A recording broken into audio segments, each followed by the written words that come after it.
Thank you for joining us. It's great you can be here. I'm sure you're all getting used to and experiencing your Gateway to the World course at the moment. And today we're going to talk about one of the features of the virtual class of the Gateway to the World course, and that's the virtual classroom exchange. Now, this is going to be a really practical session. It's not going to be a long session. I'm going to talk for about half an hour, and this is going to be a really practical session on how to get started with the virtual classroom exchange. How do you get going? How do you find a partner class? And a little bit about why we might want to be performing a virtual classroom exchange. I'm sure you've heard lots about it, and you've probably seen plenty of evidence of it within your Gateway to the World book. So we're going to talk about how we can get started. But before we do that, I want to talk about icebergs, oddly enough. Now, I don't know much about icebergs apart from what they did to Leo DiCaprio and who was it? Kate Winslet, leaving them floating around in that sea. But one of the interesting things about icebergs is that most of an iceberg is below the surface.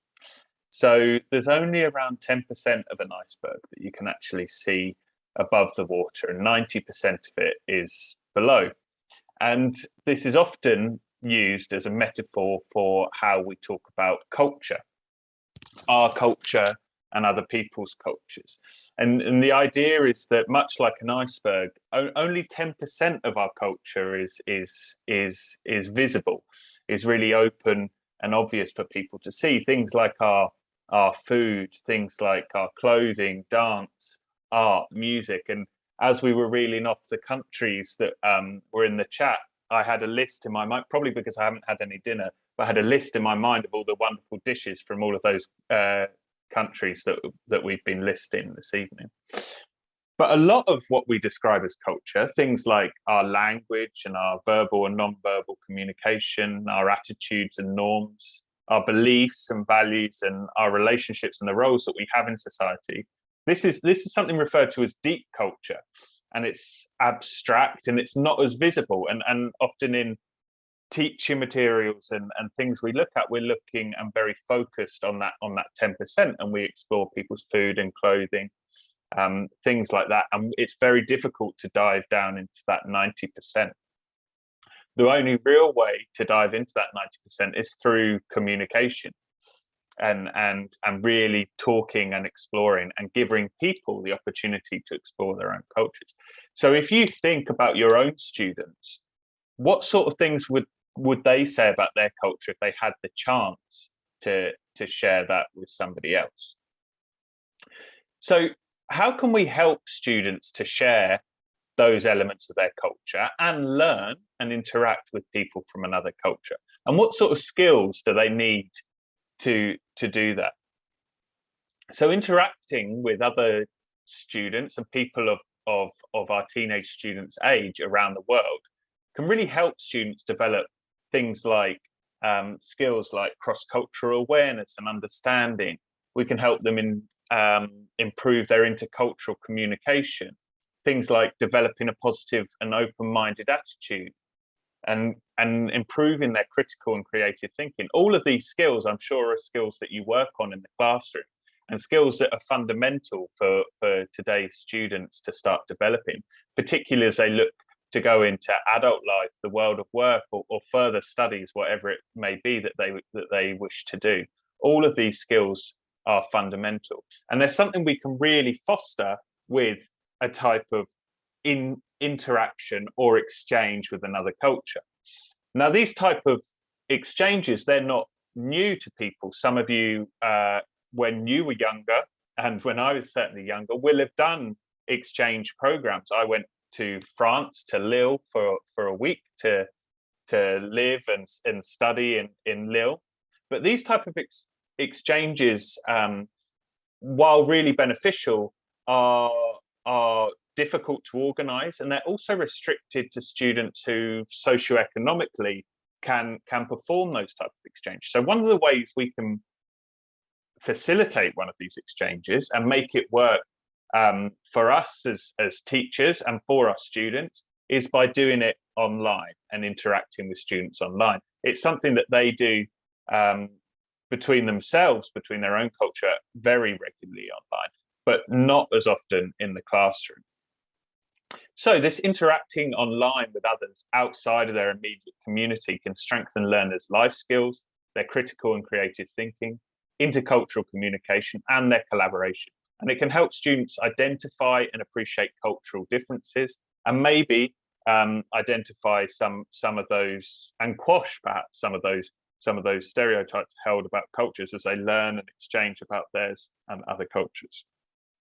So it sounds great, right? It sounds fantastic. But how can you begin to implement these in your classroom? And how can you get started doing a virtual exchange in your classroom? Well, fortunately for all of you using the Gateway to the World course, it's really simple. So us at Macmillan Education have partnered with a company called Empatico, who are part of the Kind Foundation, to launch the Virtual Classroom Exchange. And the Virtual Classroom Exchange is a feature that's unique to the Gateway to the World course, and it enables teachers, so Samantha, who's just joined us from Argentina, and Gisela from Argentina, to join Renata in Slovakia, in our teachers from the Czech Republic, Greece, Turkey, wherever it may be. You can communicate, partner, and exchange with classes from around the world. Now, Macmillan Education's partnered with Empatico because we're closely aligned on this vision that these exchanges can be a really powerful tool for students to foster all of those skills that we've already talked about. Something that also proves to be a challenge for teachers of teenage students, and all of you here are just that, teachers of teenage students, and I can only imagine the challenges that are involved with teaching teenagers. One of the things that teachers tell us is that a real challenge is real communication and fostering communication, getting students to have the motivation to communicate in English. Well, with something like a virtual exchange, that motivation is built in. When you're exchanging with students in other countries, you're instantly motivated to produce, to talk, and to communicate in English. It's another really powerful feature of the Virtual Classroom Exchange. So you'll recognize on some of these images stuff that you'll have seen in your Gateway to the World coursebook, those culture exchange boxes that run throughout the unit, and the collaborative projects that are every second unit in Gateway to the World. These collaborative projects can be the output, the guideline, and the framework that you can use as a teacher to exchange with classes around the world. So the Virtual Classroom Exchange is all about bringing together learners from different cultures and backgrounds to promote that teamwork, collaboration, and foster that intercultural awareness. It sounds really exciting, and I'm sure you're desperate to know how you get started. So fortunately, it's very, very simple. And we're going to look now at the really practical steps of how you can get started as a Gateway to the World teacher, get started using the Virtual Classroom Exchange. Now, your first step, and you'll receive the recording of this webinar and all the links you need in the follow-up email tomorrow. So if you get lost or you want to write anything down, that's fine. If you have any questions along the way, chuck them in the chat box and I'm happy to answer them either as we go or at the end. Your first step with the Virtual Classroom Exchange is navigating to macmillanenglish.com, clicking on the teenage section, finding the Gateway to the World course, and clicking on this tab called Virtual Classroom Exchange. Once there, you simply click on Register My Class. You'll be directed to a page to sign up. And you just need to pop in a few simple pieces of data about yourself. You can use your school email address, you can use your personal email address. It's entirely up to you. If you already have a Google account and you don't want to end up with a million different passwords, a million different emails, you can also sign up with your Google account. It's entirely up to you, whatever you feel most comfortable with. Once you've done that, we need to register the students' ages that you're teaching, the class size, and the interests and topics that your class might have. You might want to click on all of them, you might want to click on none of them. It just helps you to be able to find the perfect partner class, and for the perfect partner class to find you within the platform. Once you've done that, you need to pop in the details of your school. You can search it within the search box. So this is an example of the Colegio Miraflores. And if your school doesn't autofill or come up automatically, you can add it now. So I've just added in Colegio Miraflores, which is a fictitious school in Celaya, Mexico. Once you've added in your school, the really important step is to add in the days that you're using Gateway to the World. This will help you to match with your partner class and make sure that you're able to do exchanges at a similar time that fits your schedule. So you can see here, in my case, I've said that my Gateway to the World classes, I give them on Mondays, Wednesdays, and Thursdays. And then I can add in the times that I have them. So I have them early morning on Monday, Wednesday, and Thursday, and late afternoon after 3 p.m. So those are the times that my partner class is going to be able to see that I'm available to perform an exchange. And that's it. In terms of details for signing up, that's it. You're ready to go. You're live. You're on the platform, and your class is registered, ready to make communication, ready to find a partner class. Once you are inside the Empatico dashboard and you click on Buy Program, what you'll see is a number of different cards with the details of different classes. You can see here, we've got, in this example, we've got a class in Russia, 2 classes in Turkey, and 1 class in the UK. You can click on View Details. You can see the details of their class, what age their students are, what interests they have, and any class, and as many classes as takes your interest, you can simply click on Connect, and that will send a request to that class for a connection. It will come up with a box to send a short message where I can say, "Hi Magda, I'd love to connect with your class." And once I've sent that request will appear in my pending requests folder under my communications. It's pending because my partner class still hasn't accepted it. As soon as they've accepted the request, it'll appear in your connected folder under my connection. So I'm now connected with this class in London with Magdalena Matters. Once I'm connected with my partner class, Norma, you'll get the request once you register on the platform. So once your class is registered on the platform, you'll be able to send and receive requests. Once you're in the dashboard, you'll see this is your inbox. So you can see here, I've sent a message to my partner class, to Magda, said, "Hi Magda, nice to meet you." And I'll see when she replies within the chat feature. Next to the chat feature, you've got this really nifty feature called Scheduler.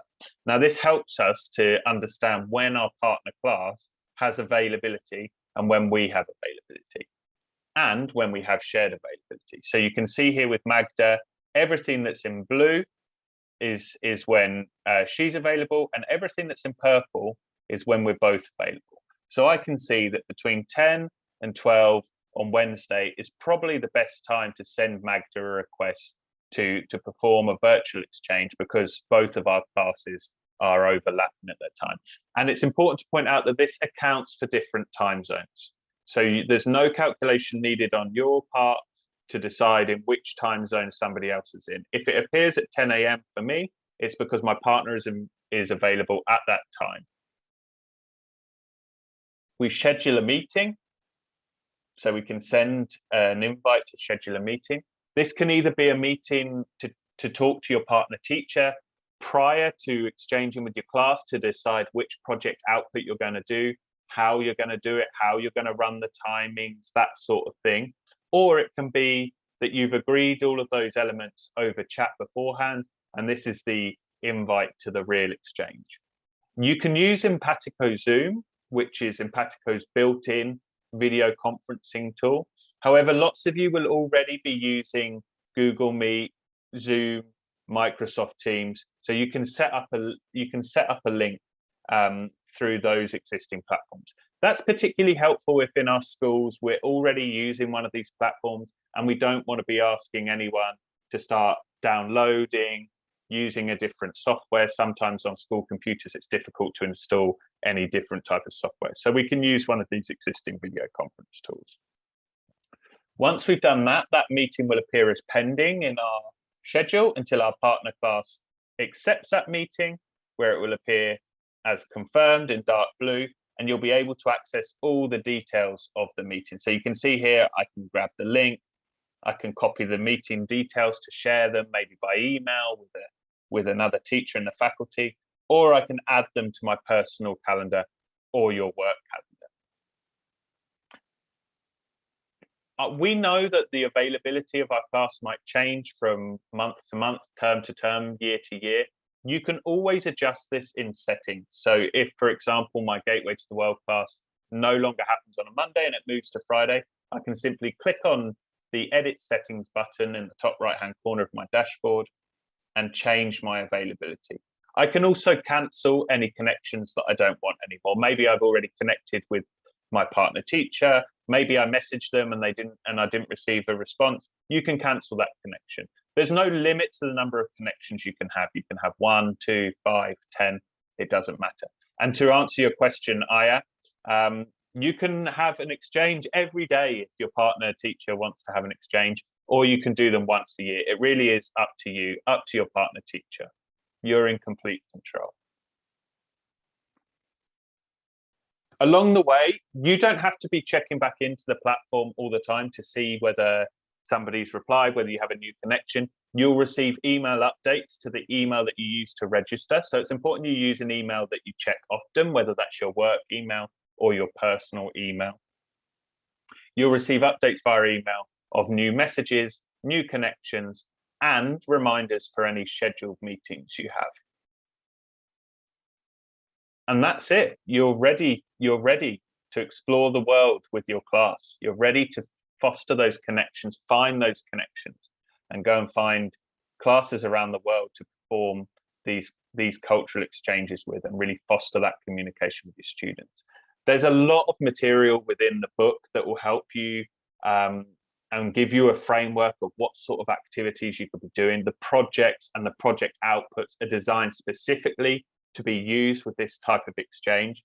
So check out the projects. There's also plenty of support on the TRC. You have a guideline.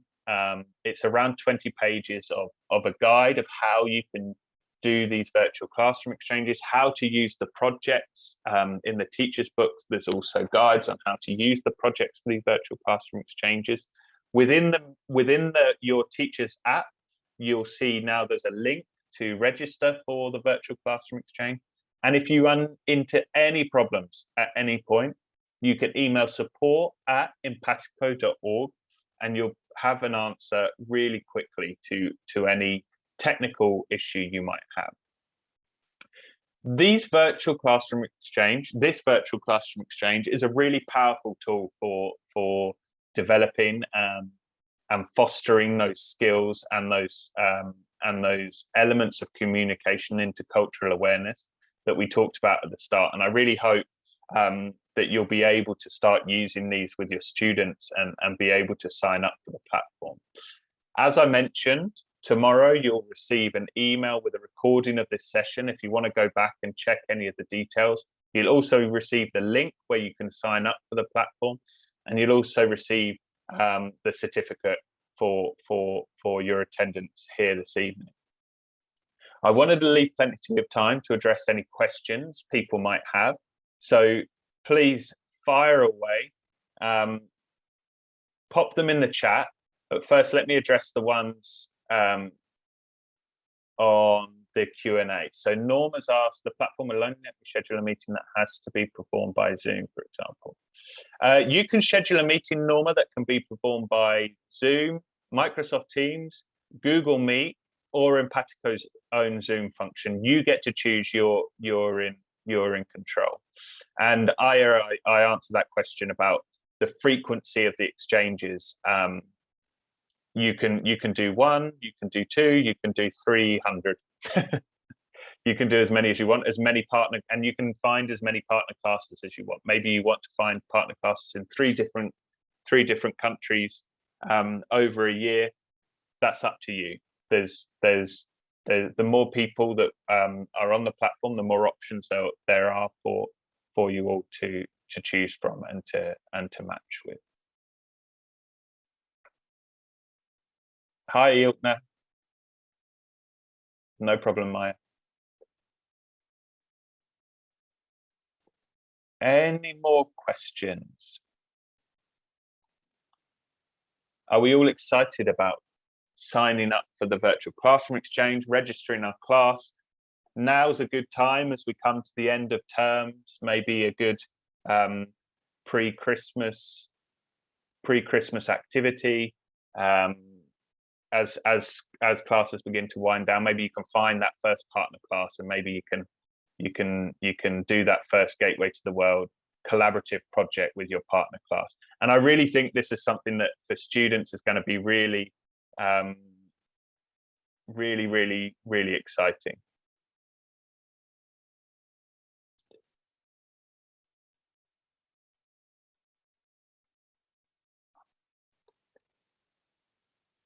Ashley, at the moment you can only meet one school at a time, because you can only send an invite to one school at a time. But you can certainly partner with 2 schools at a time. That's no problem. You can partner with as many as you like.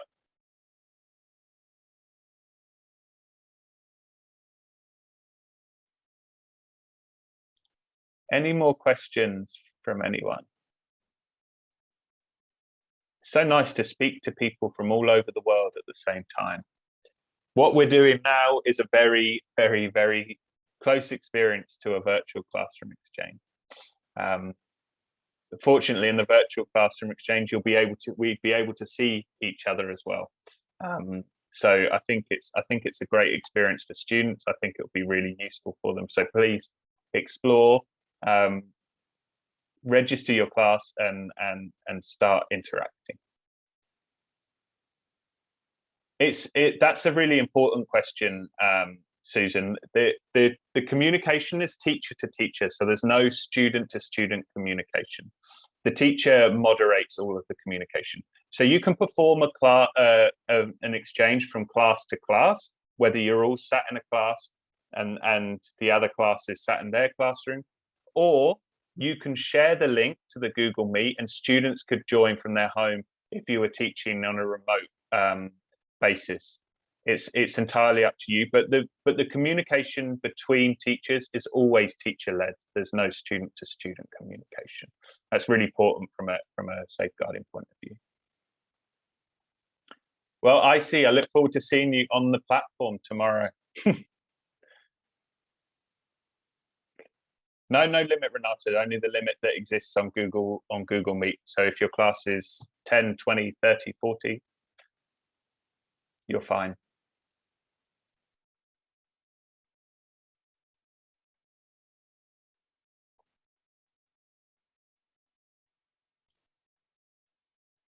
Okay. If you do have any further questions, you can always reach out to your Macmillan representative and they can pass the questions on to me. If your questions are technical doubts around the platform, you're having trouble with the platform, support@empatico.org. And you can always find all of this information in your Teachers Resource Centre on your Macmillan Education Teachers app. It's all there, and we really hope that you love this virtual classroom exchange and it's really useful. And we'd love to hear of any experiences you have with your students. Thank you, Cynthia. Thank you, everyone. Have a wonderful evening.